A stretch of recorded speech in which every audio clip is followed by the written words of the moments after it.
Good evening, everybody. Once again, it's Friday, the second Friday of the year, and we're back with the Sheila Exchange, 5:30 p.m. Kuala Lumpur time. And today I have a very special guest, Nora Abu Hassan, to talk about her journey. Now, why Nora? Why is she on the Sheila Exchange? This is a segment about conversations about this and that. And Nora has got a very interesting life journey because you looking at Nora now, you won't be able to say that Nora was born with a cleft lip and palate. I mean, look at her. She's absolutely stunning, right? Thank you, and you Amazing, too. right? You're looking fabulous, Sheila. I love your hair. Honestly, it looks so good on you. Thank you. So Fantastic.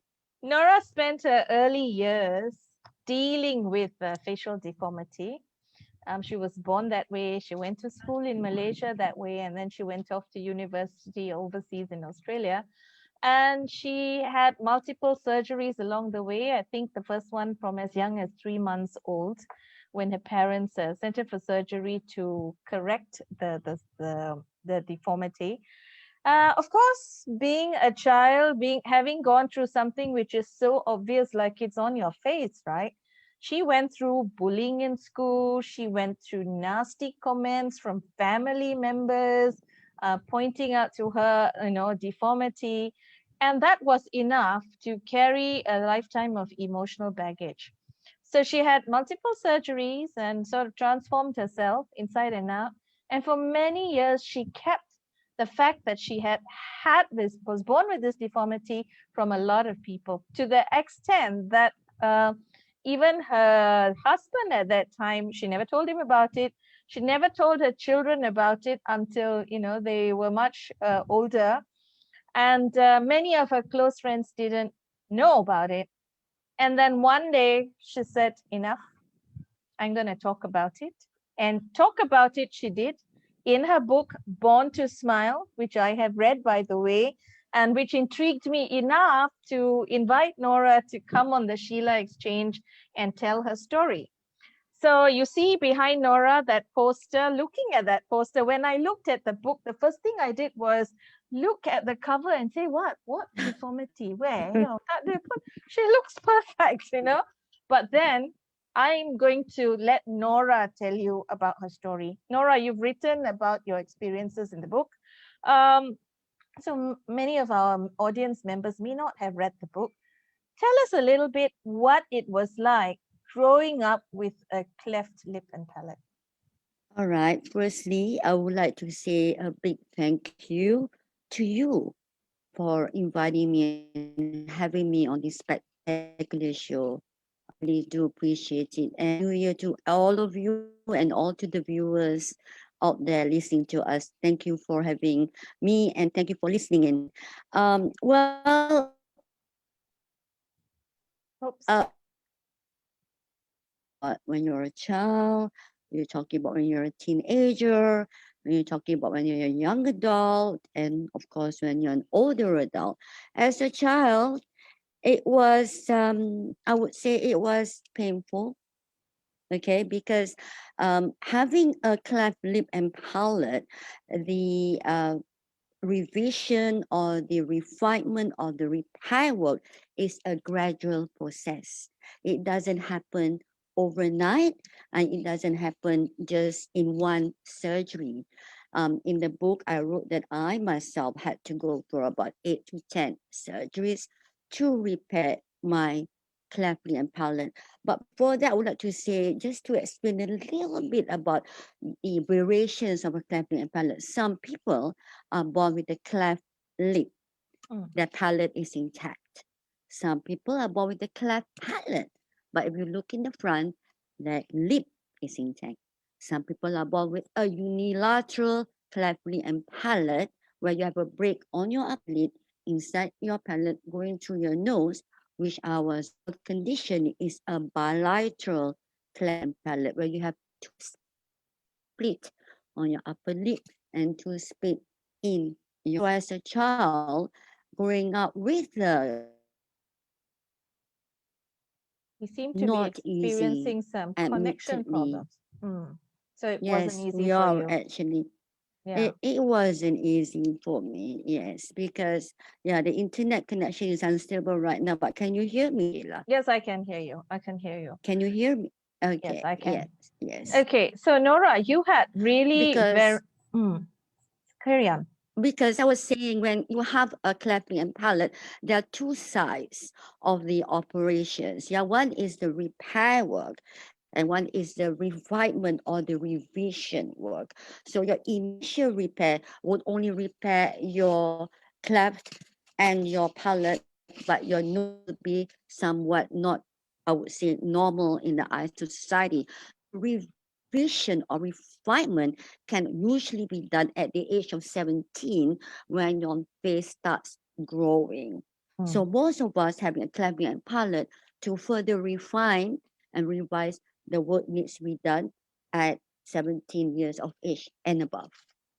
So that So was at the quite a age of long wait for 7 to you. 7, yes. So at the age of 7 to 17, yes, you have been repaired, but obviously when you go to school, you cannot wear lipstick, your lips will still be undefined, you will still have a deformity on your, on your nose. And even now, if I don't wear a cover stick, you can still see my scar. And Mm. if I don't wear a lip liner, you can still see the deformity on my lip, even right now. Mm. Yeah. So it's a gradual process. Okay, that's great.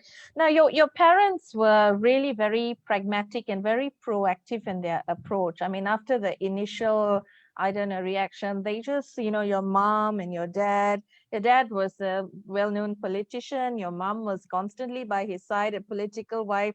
They just decided to get on with it and, give you the best treatment. But you Yes. mentioned in your book also, Nora, that they didn't talk about it when you came back and you talked about how you're being bullied in school. Your mother said, well, yeah, well, that's normal. And then she just got on with it and expected you to get on with it. So, how did that make you feel All right. But at that time? okay, there were occasions where I really, like, Mom, I don't want to go to school. And obviously, we have to go to school. And I would be bullied. And she would say, Nora, kids are being kids. But when I say, look, I don't want to go to school, I'm being bullied, then she would admittedly go to school and see the headmistress or the headmaster telling them that, hey, my daughter is being bullied. She doesn't want to go to school. But at that time, when I was a child, obviously I would feel a little bit upset because it seems that, Mom, I'm being bullied, Mom, you know. But only now I've realized that, you see, we never really talked about it. Me and my parents honestly never really had a talk about me being born like that, only and until I actually wrote the book, where I actually Mm. asked them for the first time how they felt when they saw me in the labor room. You see, I was born in the 1960s. Okay. At that time, there were no scanning. Mm. So you have this very two young, couple. My mom was 22, 23, my dad, going into the labor room, expecting their firstborn child. And can you imagine how they would have felt at that particular moment of time?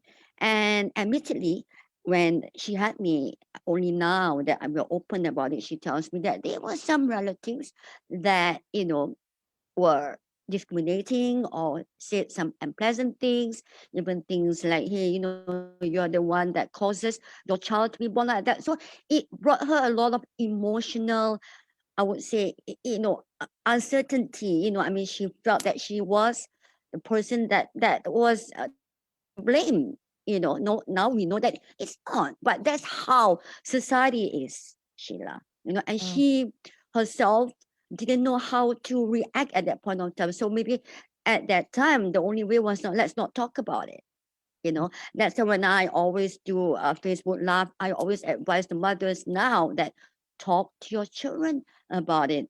And if they are, big enough to understand, explain to them that they need to go and repair their lip, that with this, they have to go for speech therapy, be open communication. But I understand my parents now, you know Mm. Yeah, but the yeah. older generation, but I think it's not only with Claire, but if we're looking at our older generation parents, sometimes they don't really want to talk about things which is unpleasant, they rather just keep quiet and wipe it under the carpet. But now we as parents, we are different in our generation.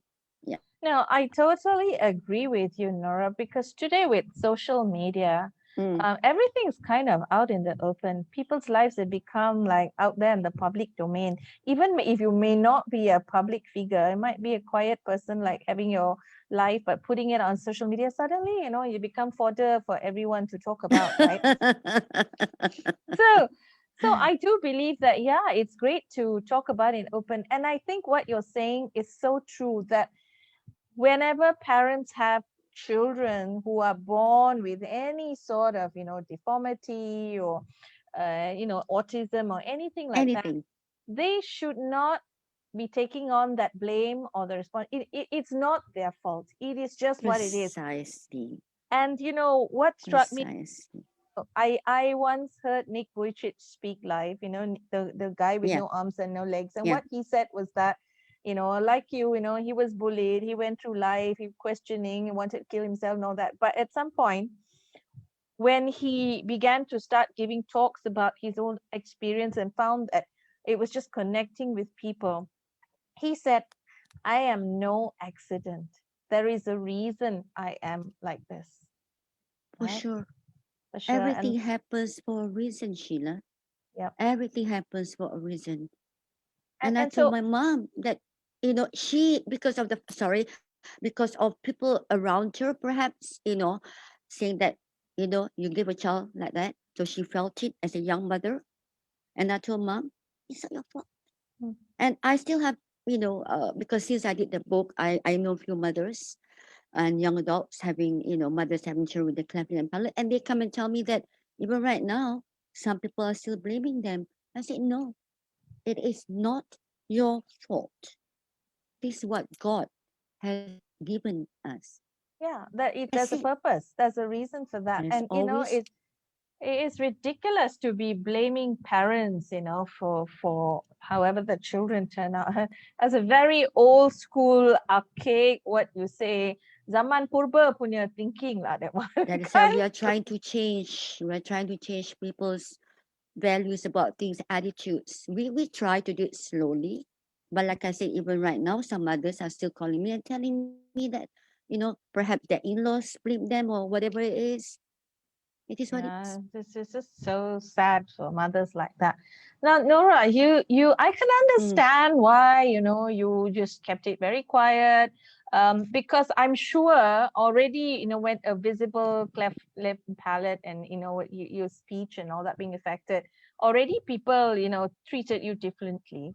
And so if after the surgery and all that, I wonder, maybe you said, I just don't have to tell. I don't want to deal with telling people about this and have them suddenly look at me differently and treat me differently. So you kept it quiet for a long time, even during your courtship, with your ex-husband and all that, and your children never knew. And then one day you told your husband, and one day you told your children. Now, what made you suddenly decide that, you know what, I'm just going to tell them? admittedly, I you read the book. I actually went for my external work, Mm, right? And friends who just knew me can't even know that I had a cleft lip palate. But externally, I would say, okay. But internally, I mm, was not okay. mm, I could not accept my birth destiny then. I mean, I'm talking about then. And it was slowly eating me up.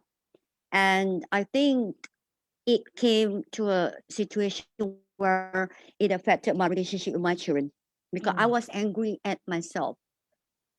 And you know how sometimes you put your loved one as a punching bag?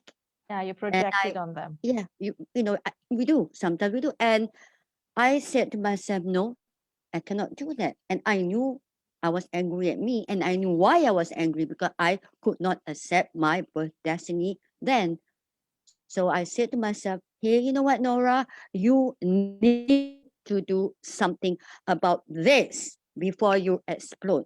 So I went to look for external help. But Mm, I knew my purpose. My purpose was I need to be able to say, hey, you know what, Nora? You're born with a cleft lip and palate. You're fine. move on. So I went to hear Anthony Robbins first in Singapore, and then I went to hear Sharma when he came to Kuala Lumpur to promote his book Monk Who Sold His Ferrari. And he said to the participants, he said, I just got up from a very bitter divorce. I am healing. And I said, oh my God, I can relate to this man who is Sharma telling everybody that I'm healing. I'm healing too, you know. So I went and looked for healing and self-acceptance and realization journey. And then I said to myself, hey, you know what? I need to talk to my first people that I'm close to, people that I live with. So it was the husband, the Mm. ex-husband, and then the children, and then my closest friends, so on and so forth. Hmm. So telling the Yeah, people that you because I know, needed, yeah, you needed that closure, yeah. Telling the people nearest and dearest to you, the people who love you for yourself and all that, friends and all, that's one thing, Nora. But putting it in a book really out there for the whole world to see, mm, that's another thing. What inspired you? What prompted you to do that? you know what, Sheila?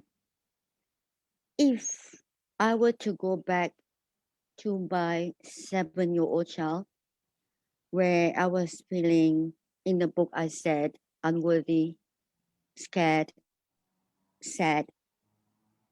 I would want someone then at that age to say, hey, you know what, Nora? You are great. Love yourself. You will be fine. And also my mother, she was stigmatized. Now I'm telling the mothers out there, you are not to be blamed. Okay, this is what God has given us. Accept it. It is going to be a journey. Okay, you need to bring your children for all the treatment. I'm not going to say it's going to be an easy journey, but it is okay. And for those adults out there who has discrimination issues, who's been bullied, and to tell them to stand up, and for people to realize that it is not a nice thing to look down upon people that are different. Let's stop all this bullying nonsense. Let's stop discrimination. Let's just accept human beings as they are. We're all created equally by the Almighty. So I wanted to put the message out to society and also to the people who have the cleft and palate that it is okay. It Hmm. is fine. You can become that person that you want to become. But you got to put in work lah. Yep, sure. Nothing should stop you because you are the only one that can decide where you're going to go, where you're going to be, because after all, the pen is in your hand. So there were a lot of messages that I wanted to put out when I did the book because I said to myself, hey, I'm okay. Hmm. But what about those people that are facing the problem? What about the mothers? What about the families? So I wanted to give them hope and inspiration.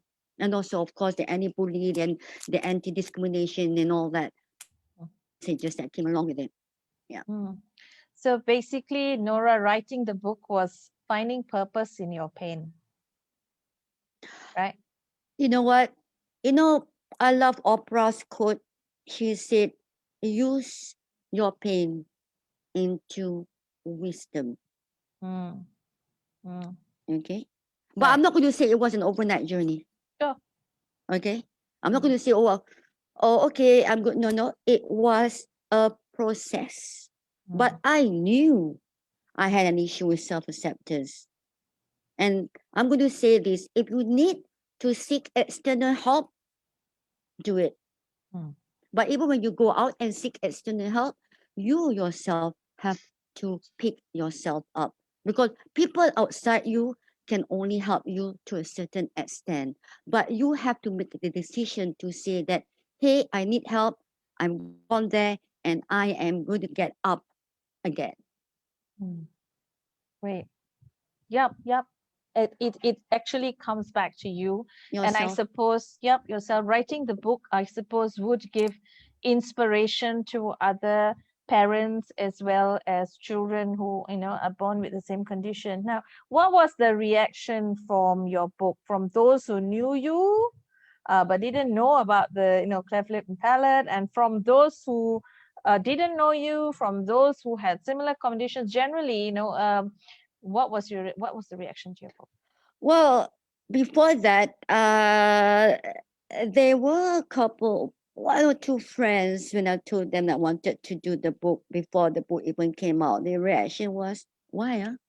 Why Mm, would you tell people mm, that you had a cleft lip and palate? mm, And I said, why not? mm, I have nothing to hide anymore. mm, Okay? I'm nothing to hide anymore. But some people say, oh, Nora, I think it's a good thing that you'll be inspiring a lot of mothers, a lot of young adults that's facing the same problem. So they were mixed reaction. Admittedly, they were mixed reaction. But I went ahead to do it anyways because it yeah. was something, it was a calling from my God, from the Mm, Almighty. When I was young, people would pick up the book. There were moments I always said to myself, but at that time I knew that I was talking to, I didn't know who I was talking to, but now I realized I was talking to my creator. Why me? Why me? Why not my siblings? Why not my next door neighbor? Why not my friend in school? The question, the why me, kept coming out. And I said, now I know. Why me? Maybe this is my purpose. mm, So if I don't do it, I feel that my life is not complete. mm. So it Yeah. doesn't matter if somebody says, you know what, she wants to do it, it's fine. It doesn't Mm. matter because I feel I needed to do it. Yeah, that the greater purpose is sort of outside of yourself. You wrote it, and I'm sure it was a cathartic process, like meluahkan, all the everything that was inside of you. I'm sure it was a catharsis for you. It probably left you feeling lighter. But then there will always be people, you don't say also, they say, well, never tell also, keep quiet, secret, what's the big deal? You tell also, they're like, what Doesn't for want to matter. tell about it now? What she want attention or what, but you Doesn't know the matter. greater purpose of Yes. what you're doing and how it's impacting other people. So you said that people who knew you since you were very young, like, and sort of defined you according to your cleft lip and palate, they knew that, right?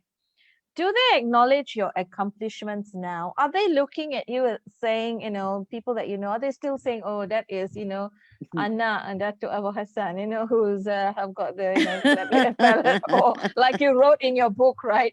But Yeah. now, do they look at you and say, wow, look at her, she's beautiful, she's accomplished, she's set up a business? I I don't know. I can't answer you, but I've got cousins, a close cousins, some close cousins where obviously they say that Nora, I mean, for you to do it, it's courageous. I mean, some people may not want to talk about how they look before, but it's fine.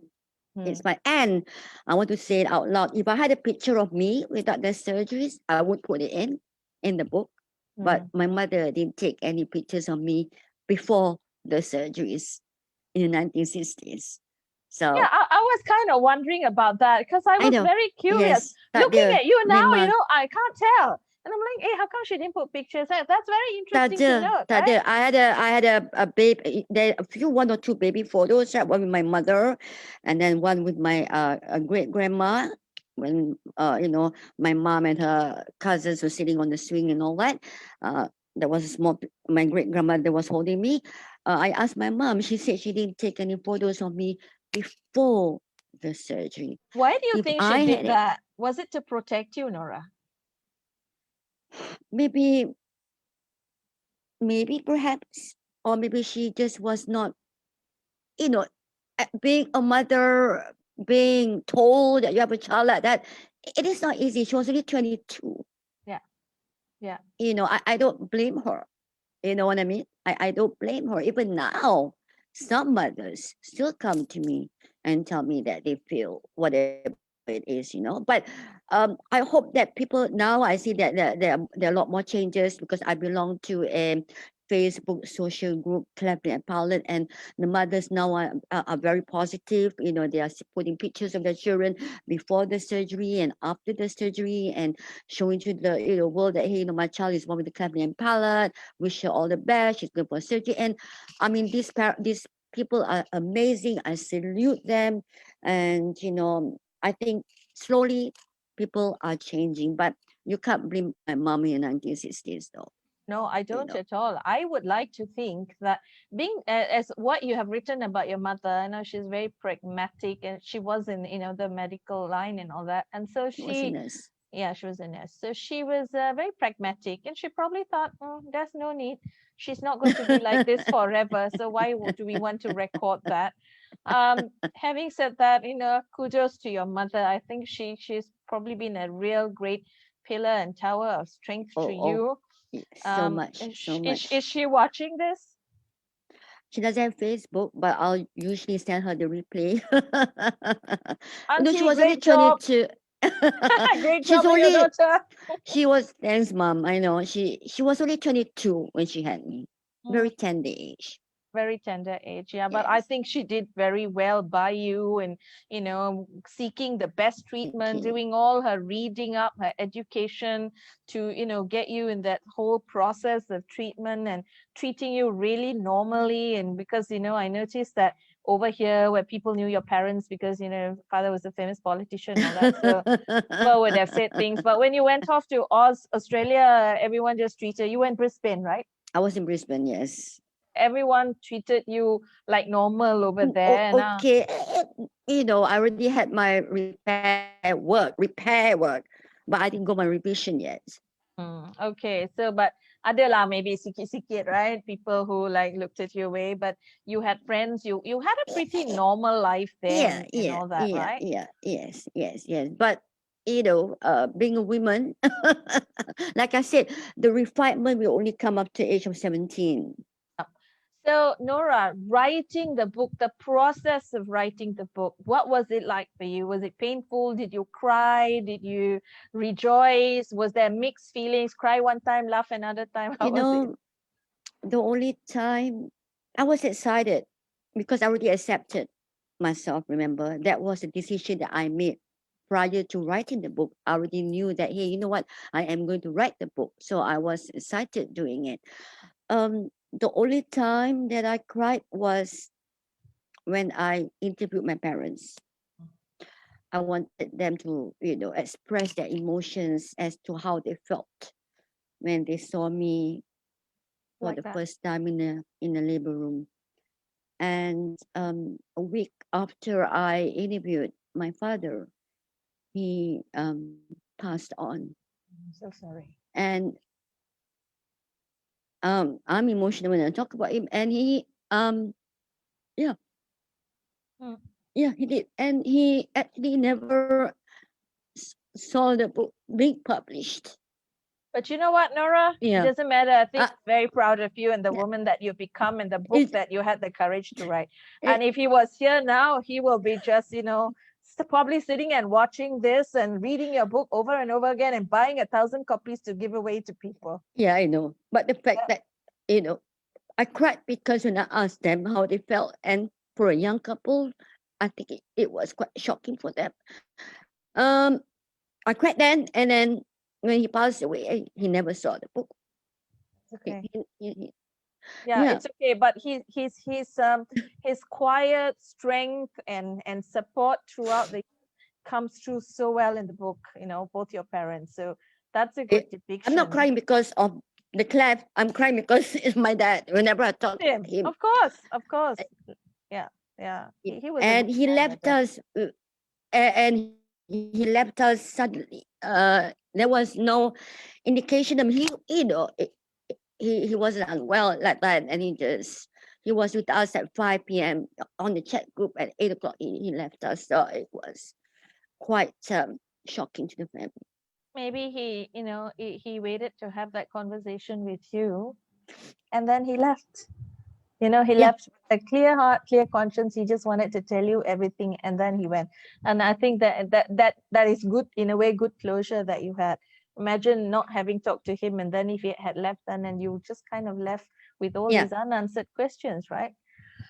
Yeah. So moving on, Nora, Uh-huh. you Yeah. know, our notion of beauty is constantly being defined by the media, right? And especially today with social media, I've been talking to a lot of young people, especially young women, whose idea of beauty is very defined by social media, and many of them go through depression, not just because they don't look perfect, they're too fat, they're too tall, they're too dark.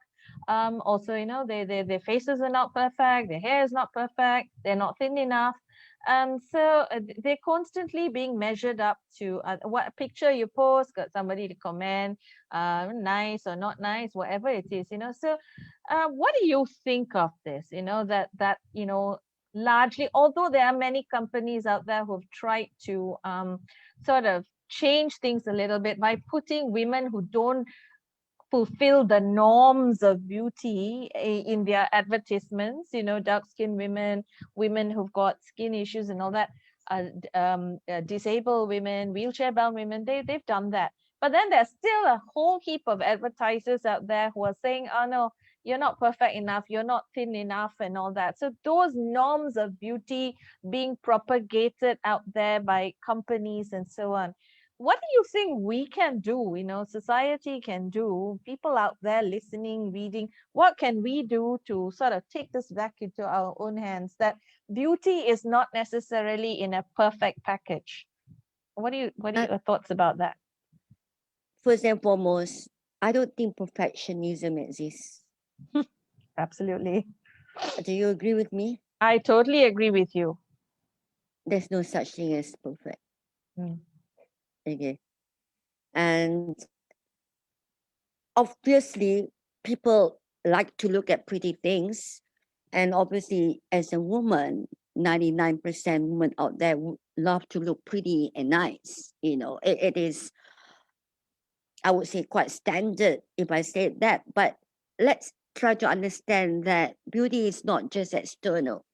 Okay. It is more than that. It is how you look at the world. It is your values. It's the way you think. It's the way you communicate. It's the way you treat people. It's not just about your height, your hair, your face, your eyes, your nose, and things like that. But we have to solely have to try to make people aware that let's look at a person more than just the eye. Mm.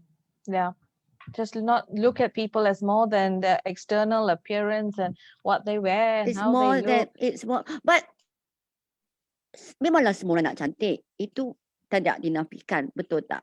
Even Betul, I pun, memang. kalau I keluar, I Hmm. pun nak. Tapi tak semestinya kalau kita tengok orang tu just because dia cantik saja. Hmm. Okay? Tetapi more than that, beauty is more than that. Inner beauty as well. Hmm.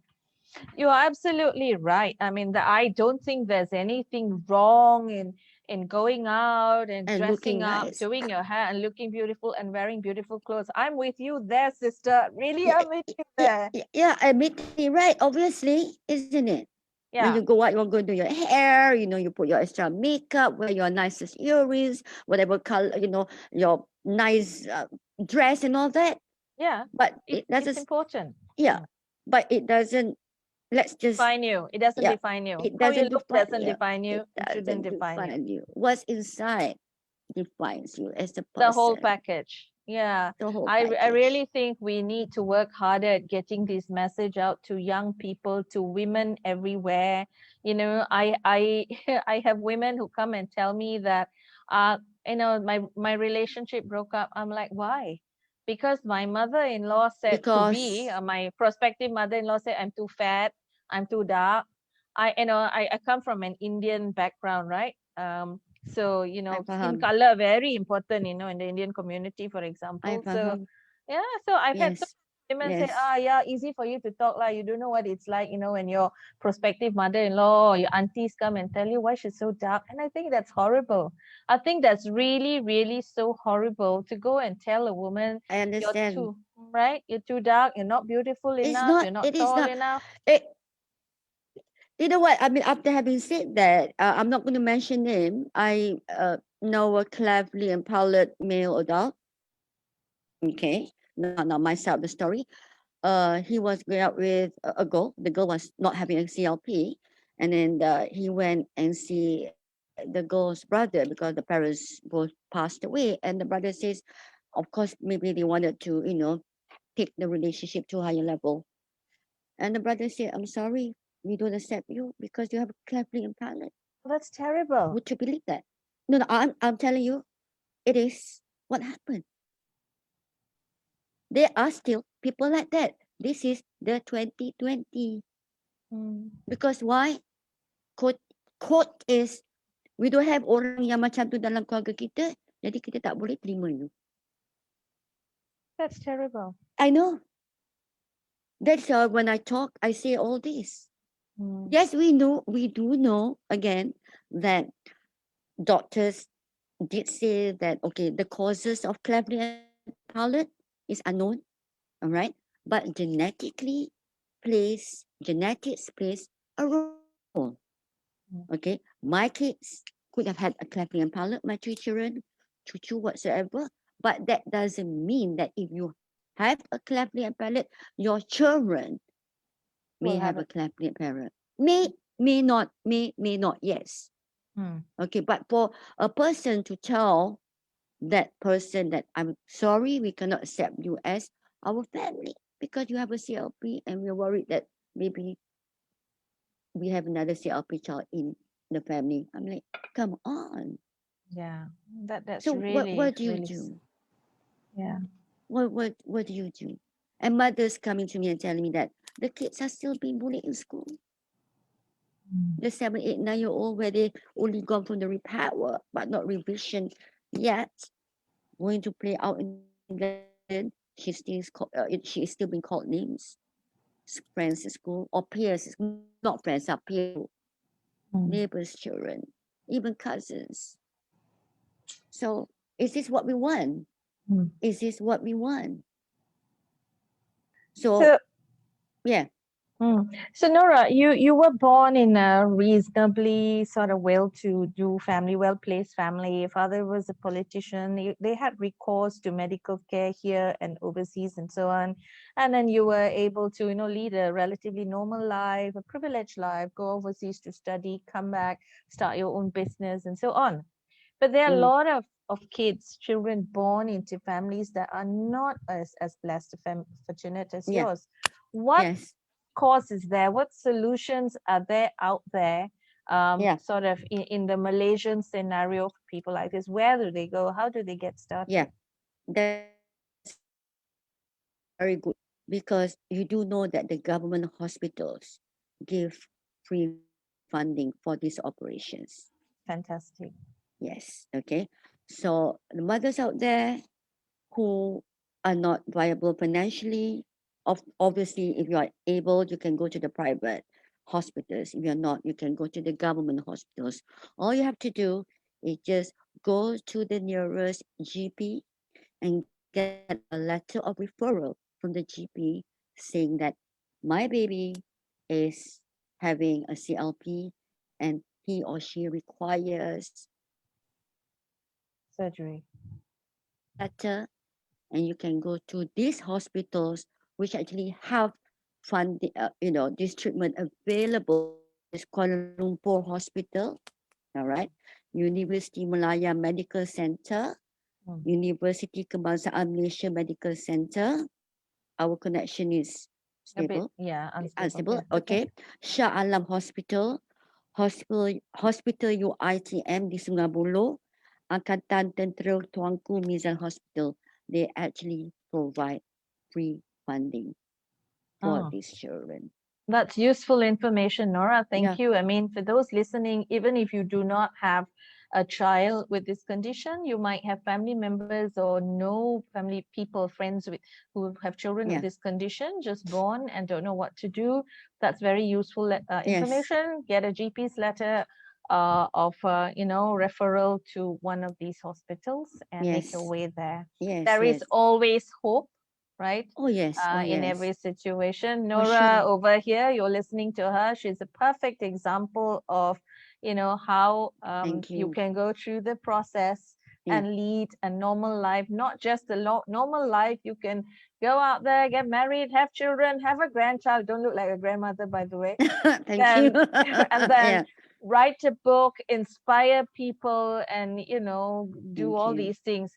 There There is are a a lot also, you don't mind me saying, there's a lot of cleft icons right now because I do belong to a cleft confident adult group, and I want to say all you people, Zen, Azmir, Ilya, Nurul, banyak lagi di luar tu, MH Lensa, you guys are amazing. Rema, you guys are, I am so proud of each one of you. There's a lot for me to mention.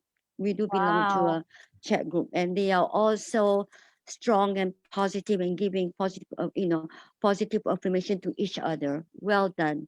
Love you Great. all. That's so great to know that there's such a community out there. Oh, there Maybe is, there is. maybe one of these days when it becomes a bit safer, come, we should go out and have coffee and have a chat about this and For see, sure. Why not? Why not? how we can change the whole paradigm of beauty that, being what people call less than perfect. As you said, there are no perfect people. No. And you know what, Nora? Sometimes, as you say, people might not look so perfect out there, but that's fine because there are so many people out there with imperfections of the soul and spirit Yes. that we don't see. And it's more horrible being with them or letting someone like that marry into your family, which can actually, cause so much of toxicity and damage. But then people I don't see couldn't that. believe it either, honestly, Sheila. I just could not believe it. It's so sad. So, just one final question, Nora. They Yes. say that there's a saying that our past shapes who we are today. I know that all the stuff I've been through in my past has turned me into who I am today. The pain, the challenges, it's made me stronger. It's made me kinder. It's made me more compassionate in so many ways. It's actually made me a better person, so much of a better person. And I continue to go through these challenges and continue to keep evolving and shaping. So, what has your journey done for you as a person, Nora? You know what you just said? I think I've learned to understand people more, stop judging because you do not know what they are all facing. Maybe in front they're like that, but at the back they're facing very personal challenges. I think gratitude to the Almighty, hopefully to be kinder, Mm-hmm. um, hopefully to be more understanding about humanity. And satu lagi, I shouldn't say this, but ketebal juga. And not allowing, because, there will be people saying things about you like, why did she want to do the book? Or why is her hair that color? Or why is she wearing that skirt? And blah, blah, blah, and all that. But you define yourself. Don't allow anybody to define you because Mm, you know what you want. You know why you're doing it. You know your purpose. So why do you allow anybody to define you? But of course, I'm not saying that we cannot learn from people. We learn from yeah. everybody. Everybody we are learning. We're learning from our children. We're learning from our friends. We're learning, but we define us. Mm, So the word is, whatever makes you happy, buatlah. mm, Itu saja. Sebab nobody knows what's inside, what's going on inside you. I've learned that. I've learned that. And you can become that person if you wish to become, if you have enough faith, hope, and determination. It's all inside you. It's an inside job. Like they say, how do you expect the world to change if you yourself don't change? absolutely. And on that note, Nora, I think one of the best things about going through challenges and a rough journey and finding yourself and learning to love yourself and accept yourself is that you come and stand on in that place where you really don't need to care what other people are saying about you because you got it all together and you're But, in a good place now. but we're all still learning Yes, yes, and we make mistakes, but learn from it. yep. And then move on and keep learning and keep improving, keep evolving. Yeah, Well, inshallah. Thank you so much, Nora, for joining me this Friday evening. You've been listening Thank you, Gina. to listening to Nora Abu Hassan, author of Born to Smile, speaking to Sheila Singham on the Sheila Exchange. Thank you so much for joining us, and we'll see you next week. Thank you, Sheila.